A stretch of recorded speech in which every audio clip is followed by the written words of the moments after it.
Okay, Karen, good morning. It's 3 a.m. I don't know if I could do this just off the top of my head real quick, but I'm going to give it a go. I'm living in British Columbia near the BC border in the middle, south south south British Columbia in the middle, right on the border.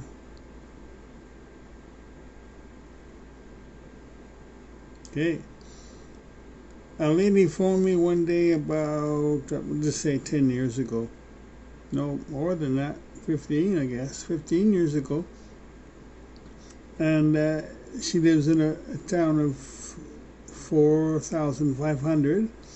And she phoned me. I was about 30 minutes away over the mountain. And she asked me if I would organize a trip to Spokane, as in buy tickets and arrange hotels, because I traveled regularly from Florida, from Spokane, for $199 return. Unbelievable price, but that's what I got them for. And she said she invited all of the Grand Forks to come to Florida with us. 4,500 people she invited to Grand Forks. I never heard of such a thing. How do you organize that? And the best deal I could get was, if you have more than 10 people, we'll give you a rate. I think I better do it my own way. $199 is a pretty good price return. So that's what it was supposed to be. It turned out what she meant was she was going to invite all the handicapped kids in Grand Forks, which is a whole different thing. They're all going to go to Disney World. Okay, so the short of it is we came down to 7 people, I think, maybe 9 people, and I told them how to book, and they booked, and they got good prices, and they were set to go. They had a certain date in January or February or something. And I had found a hotel at Cocoa Beach at the north end, or Cocoa Beach, I don't know, a big tall building right on the ocean. It was a name brand. I forget what it was now, Holiday Inn or something. And I found rooms on the Thursday, Friday, and Saturday nights. But they changed their mind and said they were going to stay in Disneyland, and that wasn't for me. Okay, so I got to get my own place. And I went back to that same hotel where I booked rooms, and the Saturday was not available anymore, just the Friday and the Sunday. And I was going to stay about three days before I went to see my friends. I was going to stay in the ocean. I really like on the ocean. So I picked a place. I looked around and here and there and there and here, and nothing really worked. But there was this one mom and pop type operation, in a 1950s type motel, and it looked kind of nice and simple.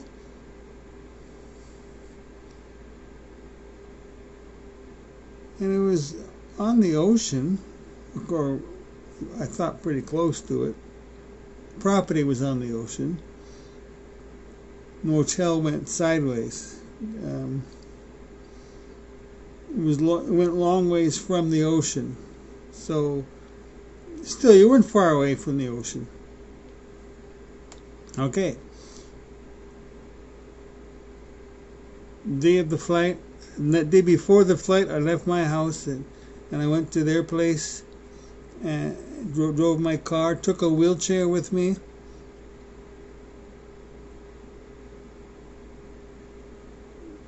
Got there 4 in the afternoon or so, and I was going to stay overnight, and they were going to drive down to Spokane.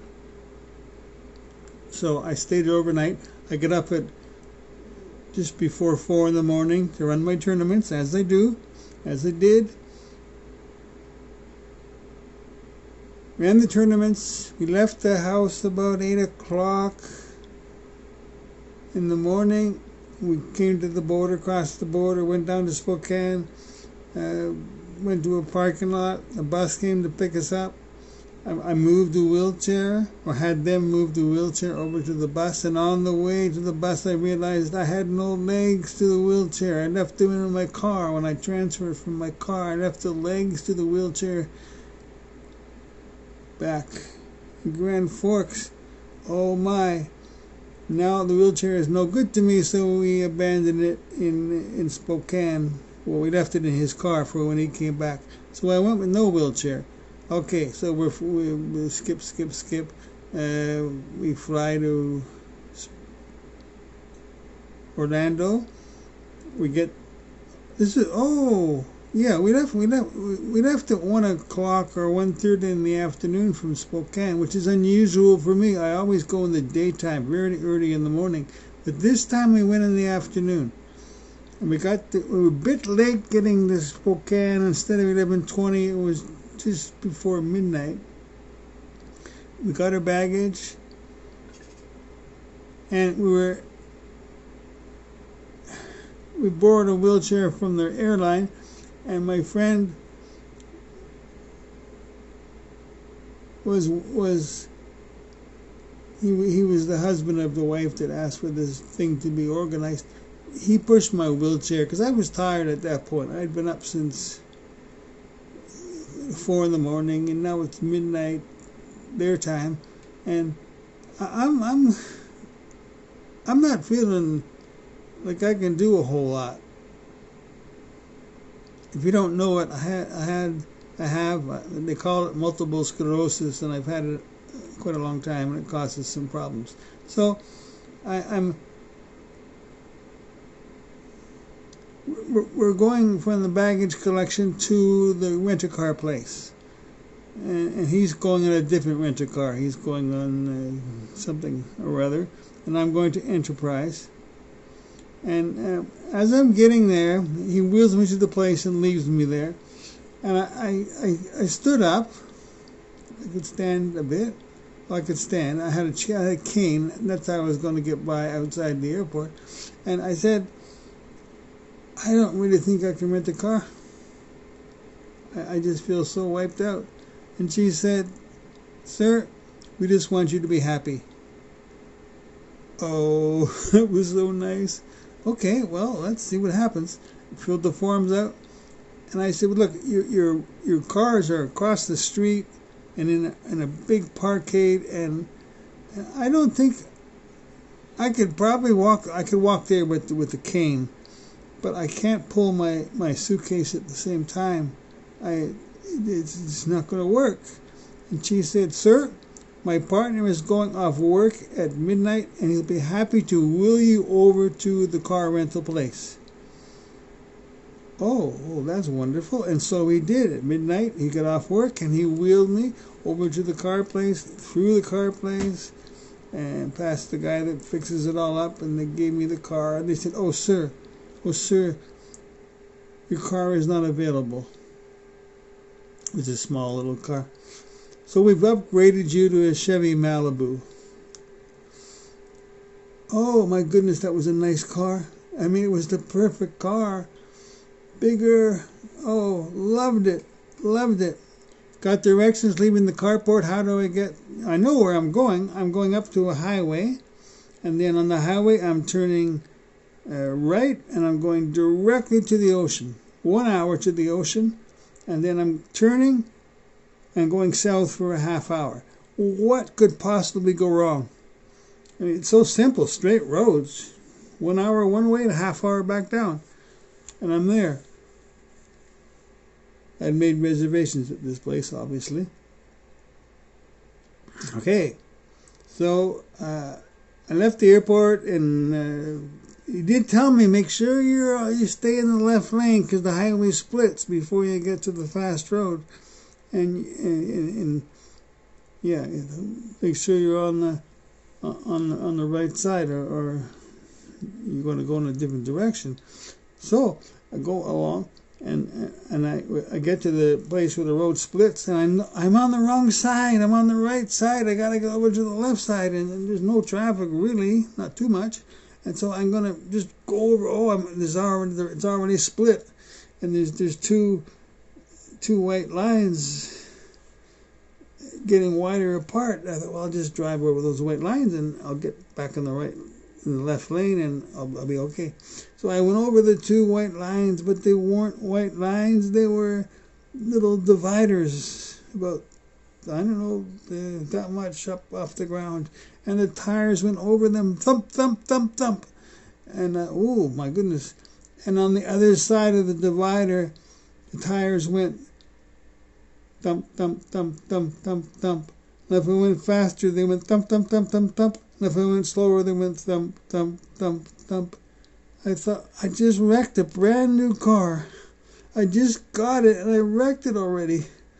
But the car's still moving, and it's still working. So why not just keep driving? Oh no, this is not a good beginning.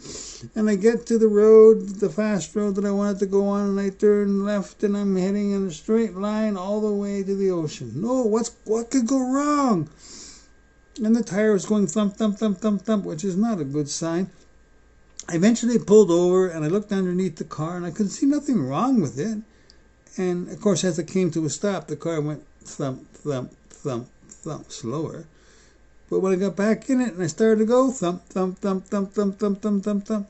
Oh no, oh no. And all of a sudden it stopped. Oh, well, that worked out really well. And a little bit later it started again. Thump, thump, thump, thump, thump, thump. Oh no, no, oh no. Okay, so we have a couple of toll booths to do, and I'm about halfway to the ocean. And I had known this had happened, and I'd forgotten about it because I followed Florida news quite a bit. The freeway was perfectly straight, and I went over the roads that went under it, little overpasses going over the road. And as I was whipping along in air-conditioned, 70-degree weather, dark, very dark, the bridge was gone. The bridge over the overpass was not there anymore. There had been an oil tanker, a gas tanker had crashed on it and burned. The whole gas tank thing burned and melted the bridge. So they had to close it, and there's a detour saying go off and down the ramp. And so I did that. I got to the bottom of the ramp, to the road that the bridge was going over, and thought, well, where do I go? There's no detour signs. There's nothing here. Well, there's some flashing lights down there.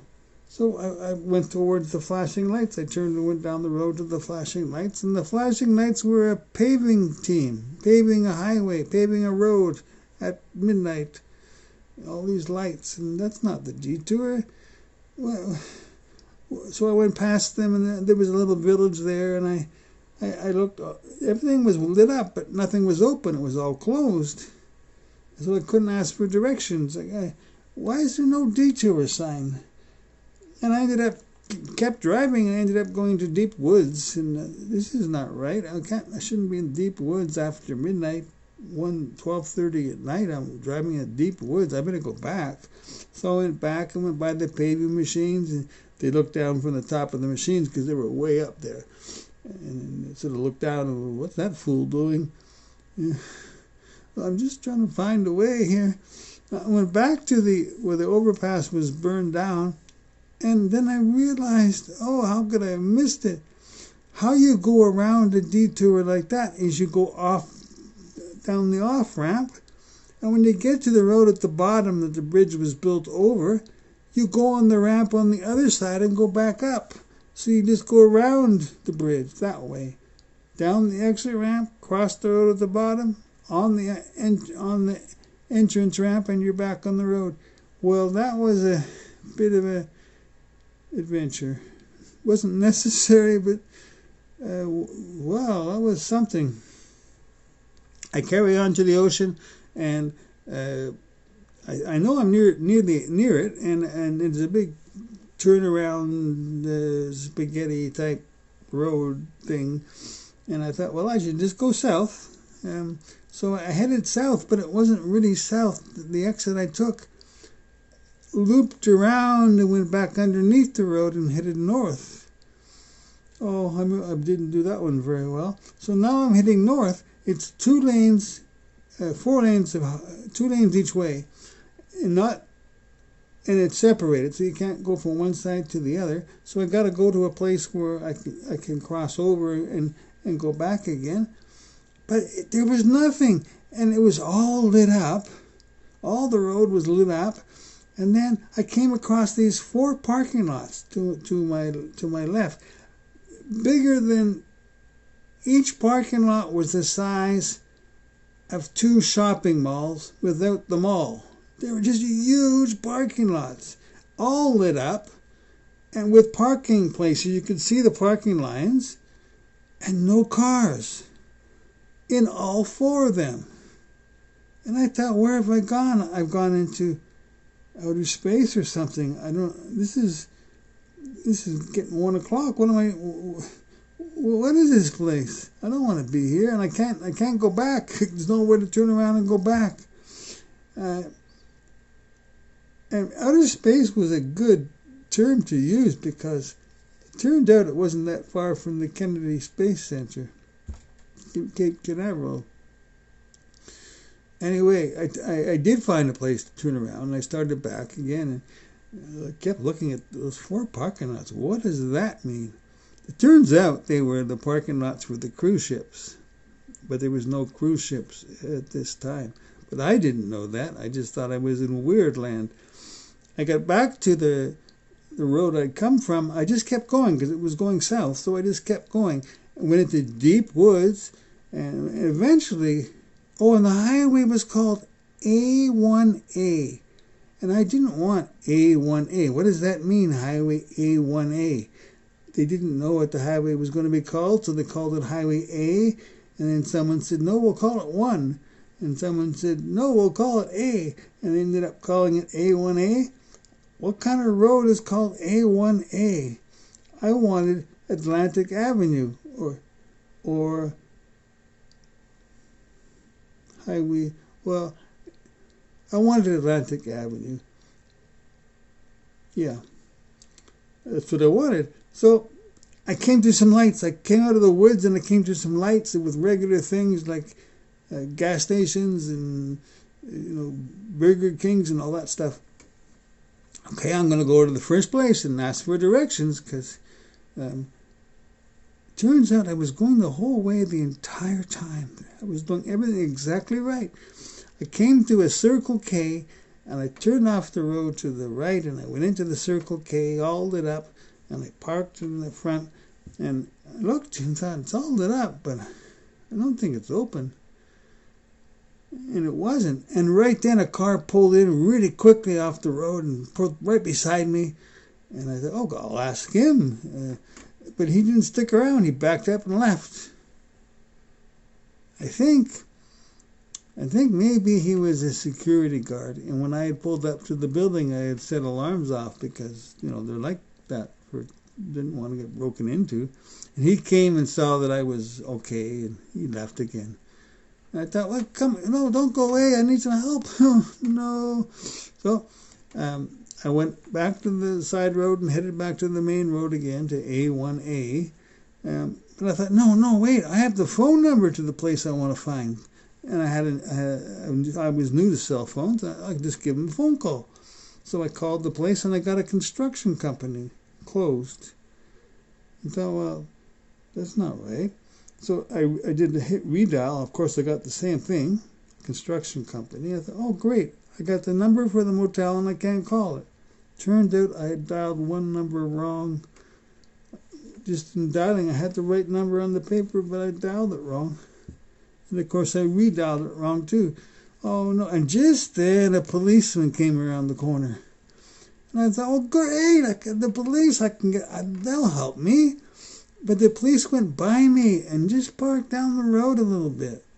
Big black boy, maybe 19 years old. He was big. Oh my goodness. So young, so big. And he had graveyard shift. Okay, so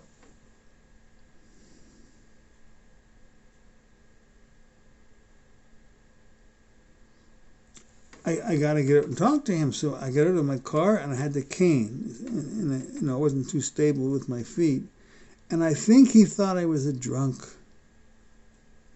And he didn't want to deal with a drunk because he's just a young fella and he's going to have to do all this paperwork for a drunk and haul me in. And he didn't want to deal with me. You're going to stay down the road where it's safe. He just wanted to make sure I was not causing trouble. So I yelled to him. I said, I'm trying to find Anthony's on the beach.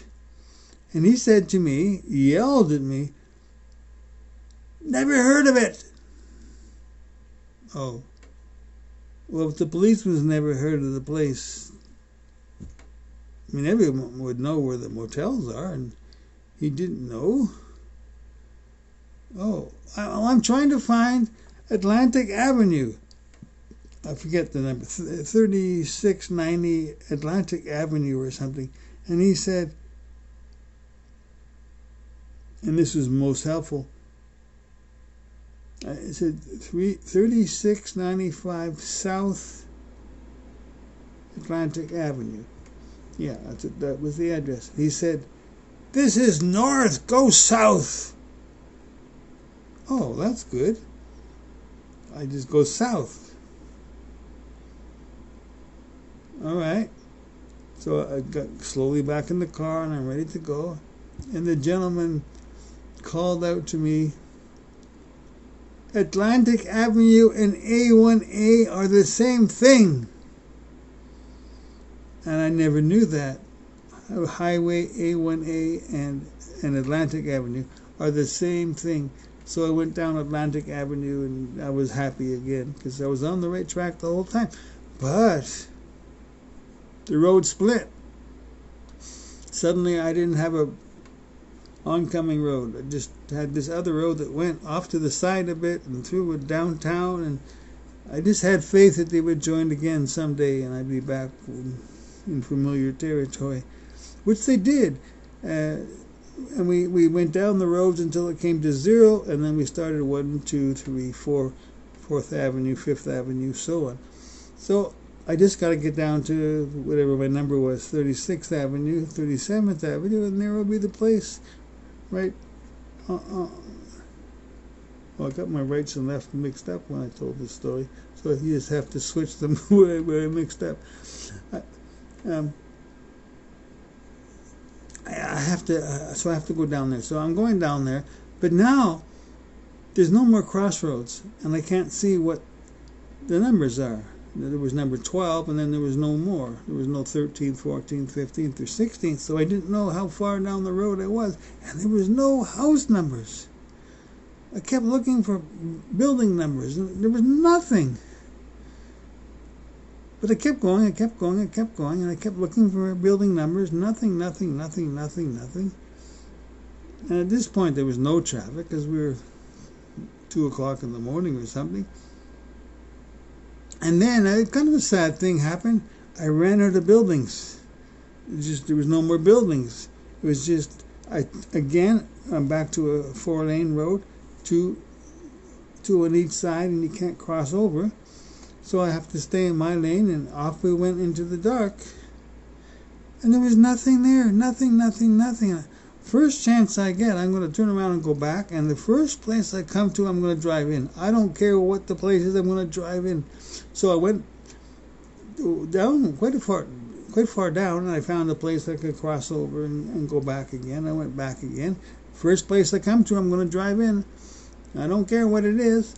And I finally came back to buildings, and the first place, it didn't look like you could drive into it, really. I didn't know how that worked. Second place, the same thing. Third place was a road right up to a building right up to the street, and you couldn't drive into it because the building was right there. Couldn't see a number there. But the next place, you turned in and there was a big parking lot. And I thought, oh, I'm going to stop there then. And all lit up. So I drove into that place, and there was a long row of places going down the side, and then there was a building that was on the highway. So I looked for the street number. What's the matter with Florida that don't have street numbers? I mean, what gives with that? But there was a pole there, right beside my car. There was a big pole. So I looked up the pole, and went way up the pole, way up. And at the top of the pole, it said Anthony's on the beach. I had turned into the exact place I was looking for. Do you know how much joy I had? Oh boy, I found it! And so I woke the man up because now we're pretty close to 3 o'clock, I think. And I woke him up, and he said, okay, your room, there's all those suites you see there. Just go by all of them, go around the back. And there's 2 rooms there. And one of them is yours. So I went down all those suites, yeah. And I went around the corner, and the moment I rounded the corner, all I could hear was ocean. Everything else was blocked out. There was just the Atlantic Ocean, and because it was a mom and pop shop, it didn't go by the regulations. It was right on the ocean, and my suite was right there, right on the ocean, and that's all you could hear was ocean. These waves kept coming and coming and coming and coming and coming. All night they came and made noise, and it just surrounded you. And I sat on that bed inside the suite, and I just wept with joy. Weepy joy, I call it. I had no idea I was getting something so close to the ocean, so beautiful, so warm, so soothing. Oh, it was the best. It was the best one could even imagine. And I had arrived there after all that, what's going on, I had arrived there. And it became as rich a trip as that as I progressed through it. Anthony's on the beach with the ocean right there. There was a balcony outside the door, quite a big balcony, and then sand, and then down a bit water. Well, that's sort of my story. It was so much struggle to get there, even though it was straightforward, and it wasn't as straightforward as it looked. It's the driver that wasn't so straightforward. He kept going wobbly, but the route was straight down, and you're there. Go to the ocean, then follow the ocean, and you've arrived. So I arrived, and to finish it off, I'll leave the whole trip alone. I returned the car the next 3 days later, back in Mount Dora, where I was going to see my friends. I returned the car there, and I said, I'm not sure about the tires. You might want to check them. They've been fine now for a couple of days, but at the beginning I might have damaged them. And they checked the tires and said, no, everything's fine. Oh, all right. All right, that's fine then. Good. So my friend was driving me back to the airport about 3 weeks later or so, and it's a bit at my screen, but dark here. I'm getting ready for crib. My friend was driving me about 4 or 5 in the morning to the airport. And as we got to the airport, he had the same car I had, the Chevy Malibu, but an older version. Same kind of car. And as we were getting close to the airport, the tires started going thump, thump, thump, thump, thump, thump, thump. And I thought, I know that sound. My car did that. And he said, oh, no, that's just the pavement. When you're on pavement, it's just nice and smooth. But when you're driving the cement part of it, when it turns to a cement highway, you got those spacers every so many feet. These little small lines, so that if it gets too hot or cold, there's room for them to expand and contract. And that's what the noise was, with the tires going over the little lines. But I didn't know that at the time. I thought I had wrecked the car. What I had done is when I drove over those dividers, which made quite a bit of noise, but didn't damage the car, I went from being on pavement to driving on cement. And that's why the tires were making the noise. And sometimes I was driving on pavement, so the sound went away, and then I was back to cement again, and the sound returned. So that's sort of my little adventure. I don't know if it didn't sound that like all that exciting when I told it, but it was exciting to live through. Oh my goodness, it was a really rich night, because I was going in the blind. I didn't know where I was going, so there's that apprehension, and then there was lostness. What's happened? It's just not going well. And that carrot is my little story. So I just whipped it together this morning, and I'm going to send it to you now. Thank you. Love you. Bye.